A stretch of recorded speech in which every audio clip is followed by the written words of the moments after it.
Former CIA Director John Brennan says there are still unresolved questions surrounding Russia's interference in the 2016 election. Brennan told the House Intelligence Committee yesterday that he grew increasingly worried last year about contact between members of Trump's team and Russian officials. And here's what the former CIA chief said about general experience dealing with Russians in counterintelligence operations. Studied Russian intelligence activities over the years and have seen it, again, manifest in many different of our counterintelligence cases and how they have been able to get people, including inside of CIA, to become treasonous. And frequently individuals who go along that treasonous path do not even realize they're along that path until it gets to be a bit too late. And that's why, again, my radar goes up early when I see certain things that I know what the Russians are trying to do, and I don't know whether or not the targets of their efforts are as mindful of the Russian intentions as they need to be. Let's bring in our friend Caitlin Huey-Burns. She's a CBSN political contributor and a national political reporter for Real Clear Politics. Good to see you. Hi, good morning. So let's begin with this testimony from John Brennan yesterday. On any other day, this would be bombshell news. Seriously. It would be the lead of every newscast, every front page across America. But because of the horrific attack in Manchester, it is getting attention. But take our viewers through what Brennan said yesterday and what the big key takeaways were. Well, Brennan was describing kind of the red flags that he saw in terms of possible collusion between the Trump campaign officials and Russian agents. And in that clip that you just played, he was asked kind of what the process is like for Russians to kind of cultivate sources, to get them to kind of come to their side or get them to participate. So that's kind of the process that he was describing. And what's interesting about that was he was talking about ways in which they do that and ways in which the recipients of that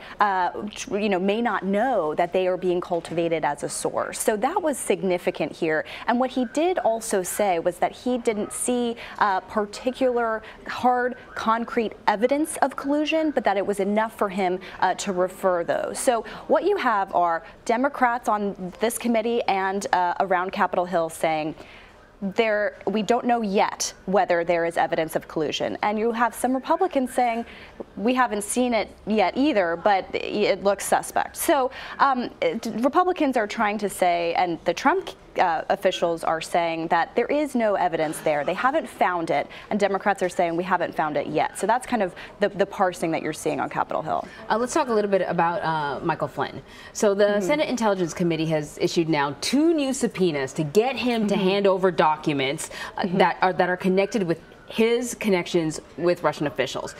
He has already refused one subpoena. So how are these subpoenas different? Well, the first subpoena was to Michael Flynn, compelling him to testify, and through his lawyers, said that he planned on pleading the 5th. And so you had some responses from Democrats asking, what that would mean, and also some responses saying that they don't want to, go hard after him because they don't want to undermine, the right to make that to plead the 5th. The second subpoenas issued are subpoenas of his companies, and the chairman of the Intelligence Committee in the Senate and the vice chair have said, look, corporations, businesses are not people.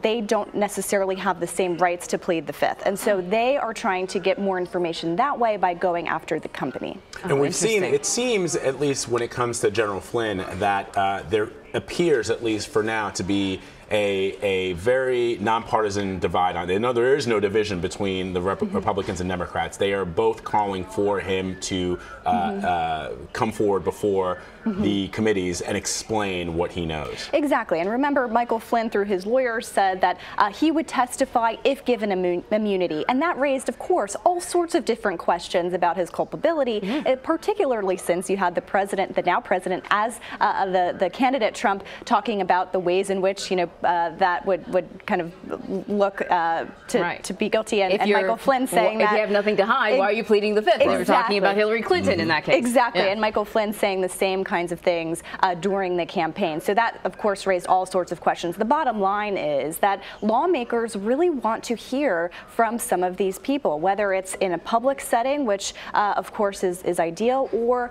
behind the scenes in a classified setting. So those are kinds of the parts moving around on the Hill. And so now we have the president hiring his own private attorney. Right, and this raised a lot of alarms when it was reported because, again, if you're hiring a defense team or an attorney for this, what does that mean? But on the other hand, you know, it shows a preparedness on behalf of this White House to get ready for this sort of thing. Presidents have done this before. The difference is that, you know, presidents have got, Clinton, for example, got a legal team together, huddled in Washington, getting that work done while the president was then able to kind of move on to his domestic agenda. There remains to be seen whether this president will continue to kind of create some more distractions. He is abroad, of course, and that trip is going relatively well, so that's taking off some of that pressure. I wonder if all the other people who are finding their names popping up in this Russia investigation are getting lawyers as well. Well, that's a good question, yeah. And that's exactly right. And, you know, if you're working in the White House, anything could come up, right? And so this puts a lot of burden on some people in the White House who may not have been anywhere near this sort of thing. Or making a lot of money to afford a lawyer. Exactly. It is interesting that what John Brennan said yesterday was that the Russians definitely tried to cultivate people in Washington, and that people may have been cultivated wittingly or unwittingly. I thought that was kind of interesting. You may be talking to somebody, you may be having a conversation or meeting with somebody and not realize that they're putting you in a position where you are potentially in danger of being cultivated as a source for the called to testify. Exactly, and in that clip that you just played, that's exactly the distinction that he was trying to make, or the explanation that he was trying to give. So it remains to be seen kind of how that becomes interpreted. But again, the fact that he said that there were enough flags to be raised here ensure that this will kind of continue to linger. And of course, with the announcement of the special counsel into Russian investigation, that also lingers over the White House for a long time. Caitlin, before I let you go, we saw Trey Gowdy yesterday. He became very familiar to people during the hearings with Secretary Clinton over Benghazi. His very prosecutorial style of questioning folks, including the former director of the CIA, Brennan.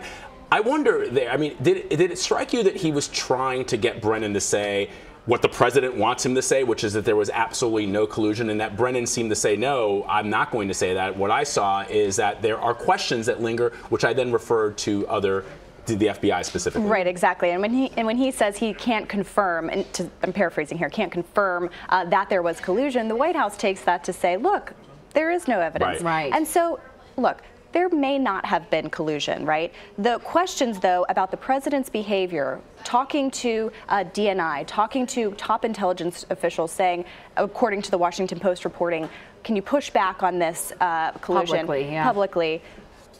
Creates you know, it's just interesing. We say like and Brennan said he was concerned. He was concerned. He had serious concerns enough to run it up. And people who are analysts who follow what goes on in Washington have said, look, the president may have been just in his mind having a conversation. Hey, can you lay off? Can you not do this? Without realizing that in some ways that could be considered obstruction of justice. He may not have done anything wrong, but in having these conversations, that becomes problematic. Exactly. And remember, the special counsel investigation will include everything, including what the president has said recently up until it's finished. Yes, indeed. Caitlin Huey-Burns, thank you so much. Thank you.